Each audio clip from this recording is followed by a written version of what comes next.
Olá pessoal, professor Kinesio aqui. Nós vamos agora no nosso curso de Python iniciar um segundo grande grupo, né, de conceitos de programação que se refere a estruturas de seleção, também conhecido como estruturas condicionais ou estruturas de decisão. Então, nessa primeira parte, no vídeo de hoje, nós vamos falar sobre os comandos if, else.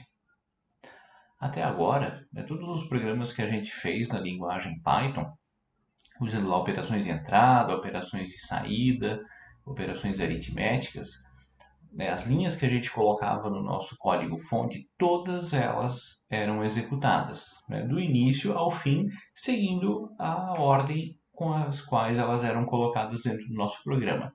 A partir de agora, com as estruturas de seleção, também conhecidas como estruturas condicionais ou estruturas de decisão, a gente não vai mais executar todas as instruções. Um ou mais comandos, eles só serão executados desde que seja satisfeita ou não uma determinada condição. Então, vai acontecer o seguinte: vai ter instruções que elas sempre vão ser executadas e outras não. Para executar essas outras instruções, um teste condicional será realizado.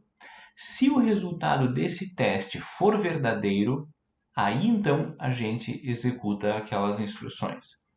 É como se a gente tivesse num caminho e tivesse uma bifurcação, né? E nós tivéssemos que escolher se nós vamos seguir um determinado caminho ou não. E a gente realiza no nosso dia a dia esses controles condicionais o tempo todo. Quando a gente, por exemplo, vai sacar um dinheiro no banco, a gente tem que tomar uma decisão sobre que valor vai sacar. Por exemplo, eu preciso pagar uma conta de luz que custa R$ 120, mas eu só posso sacar R$ 120 se eu tiver o dinheiro suficiente no banco, né? Ou, por exemplo, né, eu vou decidir se eu vou levar um guarda-chuvas ou não, né? Se eu acordar e ver que o sol está ensolarado, né, o céu está azul, não é necessário levar um guarda-chuvas, né? Então eu vou decidir, né, conforme as condições do clima, né, se eu vou levar um guarda-chuvas ou não. Ou decidir que caminho que eu vou seguir para a escola hoje, né? Se eu for a pé, posso seguir um caminho. Se eu for de bicicleta, eu posso preferir seguir um caminho diferente, que seja mais plano, que não tenha menos morros, né? Para chegar mais rápido e não ter que chegar na escola todo suado, né? Então a gente, né, toma decisões aí o dia inteiro. As estruturas de seleção, então, servem para decidirmos se nós vamos executar um determinado bloco de instruções ou não. Elas servem para escolhermos quais blocos de instruções serão executados. Para realizar essa decisão, a gente usa testes lógicos, que basicamente consistem em comparar um valor com outro. Comparar o valor de uma variável com um valor fixo. Por exemplo, né, se a minha nota for maior ou igual a 6, ou comparar o valor de uma variável com outra. Por exemplo, se o A for maior que B, né, eu vou fazer ou vou seguir um determinado caminho, senão eu vou seguir outro caminho, tá? Então a gente vai usar a partir de agora bastante esses testes lógicos. Esses testes lógicos, né, eles usam um operador relacional para conectar duas variáveis ou uma variável e uma constante é como se a gente colocasse lá no nosso código-fonte um valor fixo, ou duas constantes. Não é comum comparar duas constantes porque a gente já sabe o que vai acontecer, né? Geralmente tem uma variável ali envolvida. Então, um exemplo de condição está descrito aqui, ó. A igual B, tá? Então, a gente tem duas variáveis e entre elas nós temos um operador relacional que estabelece uma relação entre essas duas variáveis. Então, isso aqui vai testar para ver se o valor da variável A for igual ao valor da variável B, então a gente vai fazer ou executar um determinado conjunto de instruções. Se não, a gente vai executar um outro conjunto de instruções. Na linguagem Python, assim como em várias outras linguagens, quando a gente compara um valor com o outro, a gente não usa um sinal de igual apenas, a gente usa dois. Tá? Isso também funciona, por exemplo, para a linguagem C. Tá? Quando a gente vai armazenar um valor numa variável, aí a gente usa um só. Para fazer comparação, a gente usa sempre dois sinais de igual colado um no outro. E aqui temos então outros operadores relacionais. Né? Temos esse símbolo aqui, né? São dois caracteres, o exclamação e igual, representa o operador diferente. Tá? É o contrário do igual. Então aqui eu estou testando para ver se o valor da variável A for diferente de 6, né? Aí eu vou seguir um caminho. Outro exemplo, ó, o sinal de maior. Então, se o valor da variável A for maior do que 7,5, se o valor da variável A for menor do que o valor de x, aqui temos maior ou igual. Então, comparamos duas variáveis para ver se o y tem o valor dele maior ou igual ao valor de b. E aqui, menor ou igual. Então, basicamente, são esses 6 operadores aqui que a gente usa na programação. Um aspecto, né, bastante importante com relação às condições é que o resultado de uma condição só tem duas opções possíveis. Ou é verdadeiro ou é falso. Tá? Não existe meio termo, né? Ou é 0 ou é 1. Ou está ligado ou está desligado. Não tem um meio termo. Tá? Então, por exemplo, eu vou testar, né? 7,5 é maior que 7,5? A gente pensa assim, pô, mas é igual. Mas é maior? Não, 7,5 não é maior que 7,5. Né? Então, essas coisas a gente tem que levar em consideração. Ou é verdadeiro ou não é verdadeiro. E aí, conforme o resultado, né, de verdadeiro ou falso, a gente vai decidir que caminho a gente vai escolher dentro do nosso programa. Né? Se na hora de executar o programinha ele vai seguir e executar um conjunto de instruções ou se ele vai executar outro conjunto de instruções. Então vamos ver esse exemplo aqui. Ó. Ler a idade de uma pessoa, então o usuário vai fornecer um valor, e exibir na tela, né? Você é maior de idade caso ele tenha 18 anos ou mais. Então, conforme o valor que o usuário fornecer para a variável, né, se for 18 anos ou mais, aí sim a gente vai mostrar essa mensagem aqui, ó. Você é maior de idade. Mas só se ele tiver 18 anos ou mais. Então vai dar um resultado verdadeiro ou falso. Se for verdadeiro, a gente vai seguir esse caminho aqui e vai executar uma instrução que imprime então na tela a mensagem maior de idade. Caso contrário, né, se não for maior ou igual a 18, nada vai acontecer e aí depois o programa termina a sua execução. Na linguagem Python, né, a gente usa o comando if para fazer esse teste lógico. Né, várias vezes na minha fala até aqui eu usei a palavra, né, no português se. Se eu tiver dinheiro no banco, se a minha nota for maior ou igual a 6, se o tempo estiver bom. Né? Então o se é o condicional. Tá? É através do se que a gente faz o teste lógico. Em inglês, a tradução é if, né? Então, vejam aqui, ó. Nós temos o nosso fluxograma. Então, essa instrução aqui, ó, só vai ser executada se der verdadeiro o resultado desse teste aqui. Se a idade for maior ou igual a 18, né, aí sim eu vou executar essa instrução aqui. E no nosso código-fonte, né, esse bloquinho que depende de uma condição para ser executado, ele sempre é deslocado à direita. Tá? Como é que vocês podem ver aqui no exemplo? Olha só. Na primeira linha eu tenho uma instrução de entrada, né, um input de um valor inteiro. Esse valor inteiro é guardado na variável idade.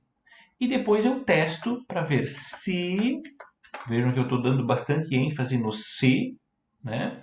Se o valor dessa variável idade for maior ou igual a 18, aí sim eu vou executar essa instrução aqui, maior idade.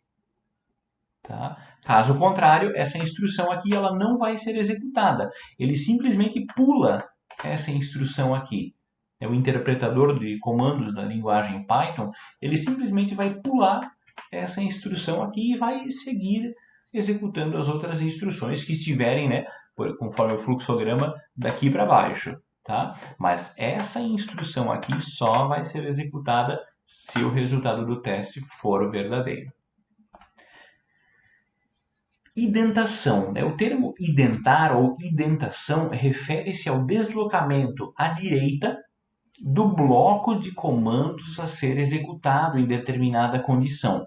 Tá? Então, sempre que a gente tiver um comando if, as linhas que dependem do resultado desse teste para serem executadas, elas precisam obrigatoriamente estar deslocadas à direita.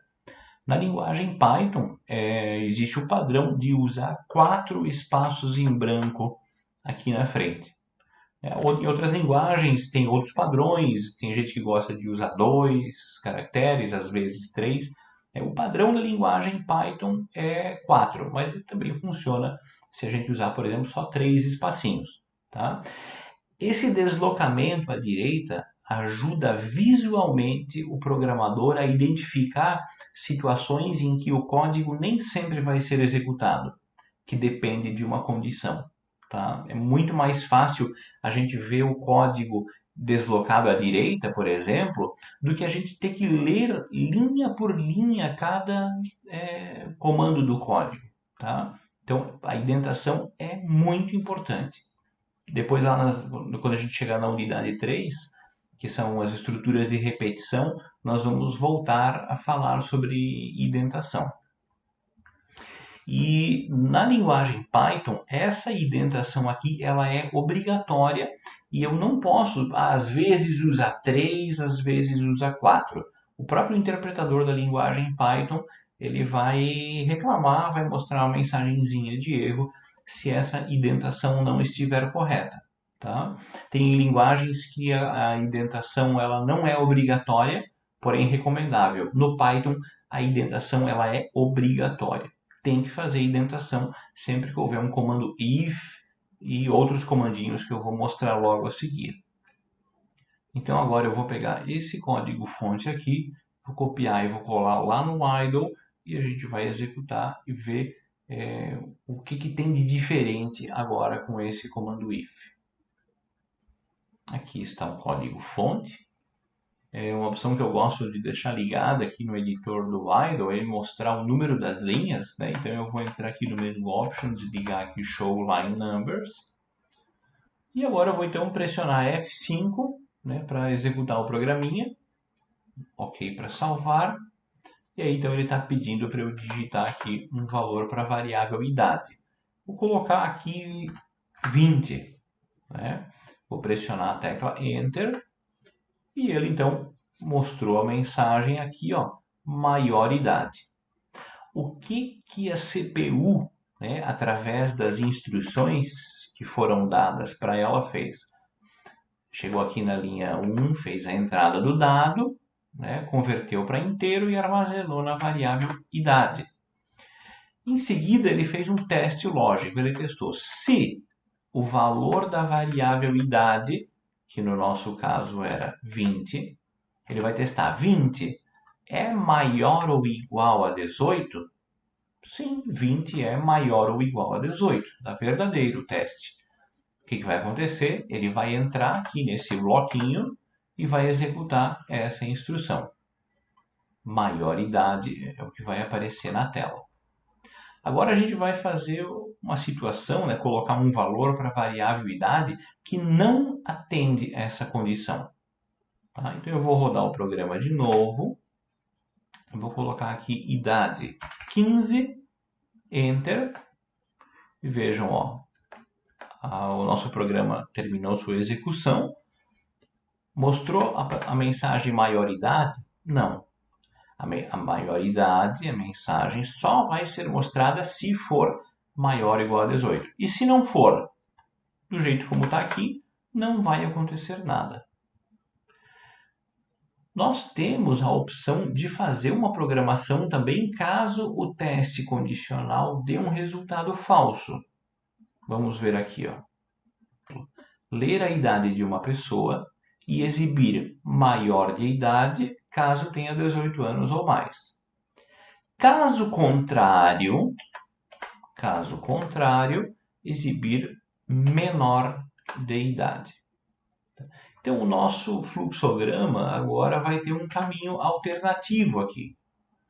Se for verdadeiro o resultado desse teste, ele segue esse caminho aqui.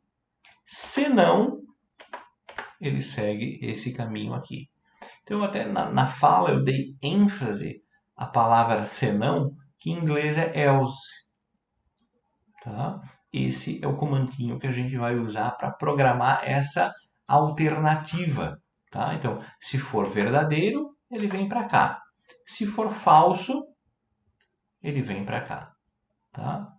Então, quais valores da variável idade atendem essa condição aqui, atendem positivamente?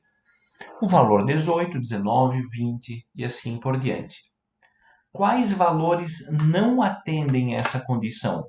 O 17, por exemplo. 17 é maior ou igual a 18?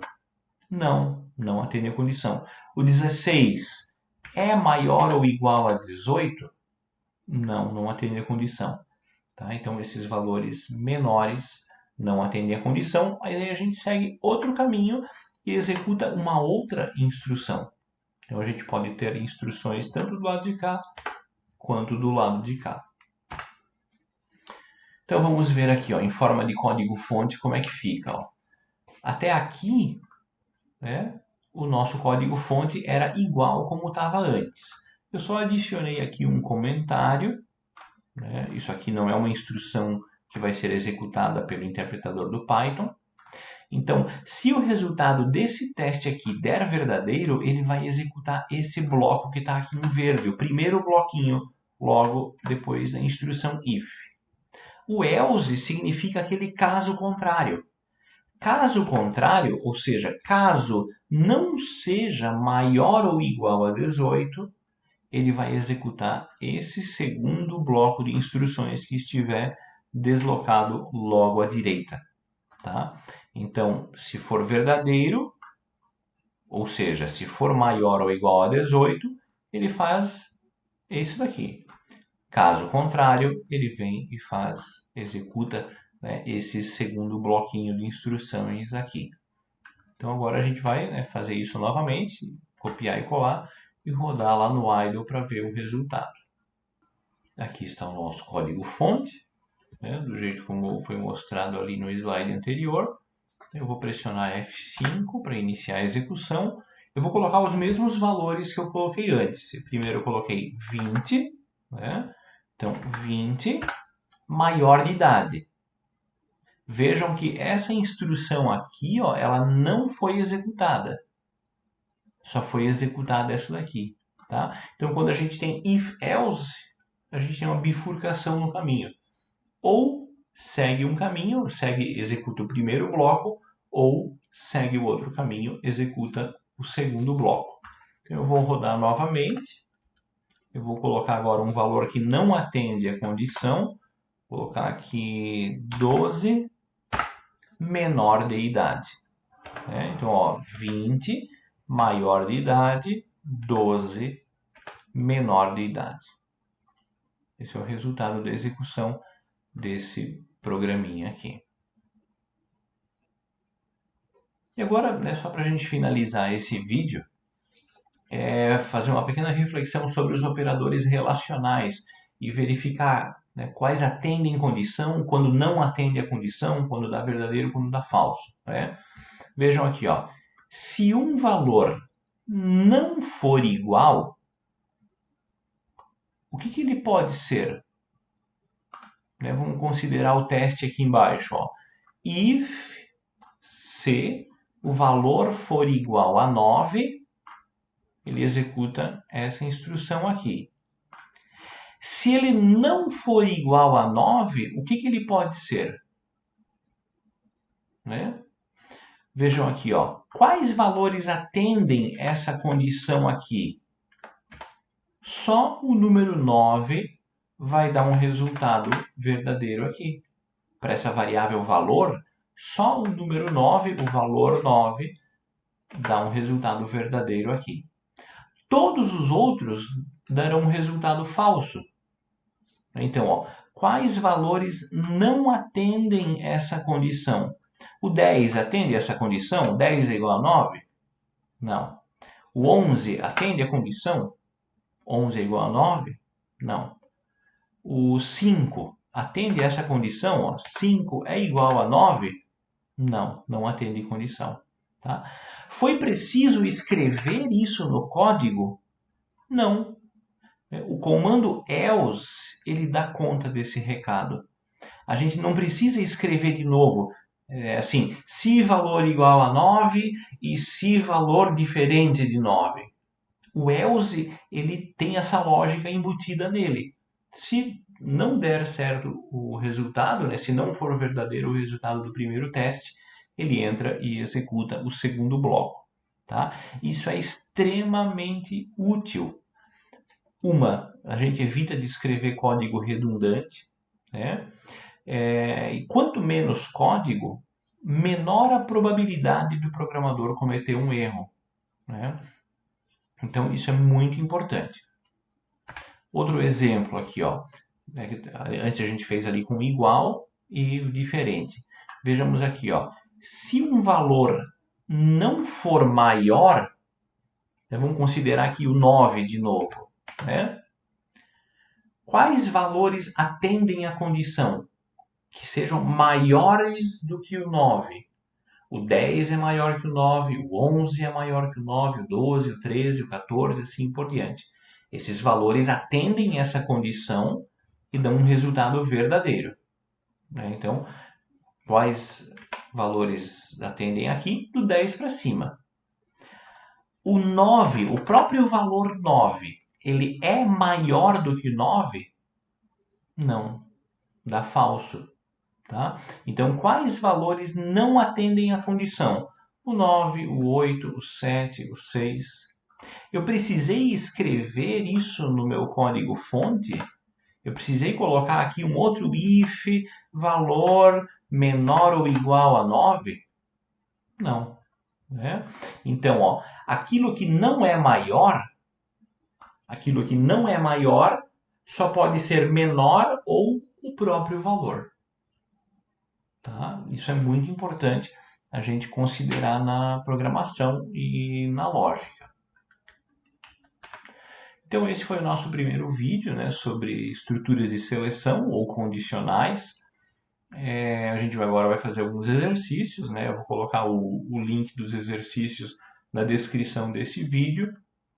E espero que tenham gostado. Esse aqui é um divisor de águas na programação. Né? Agora o negócio começa a ficar um pouquinho mais sério. Tá?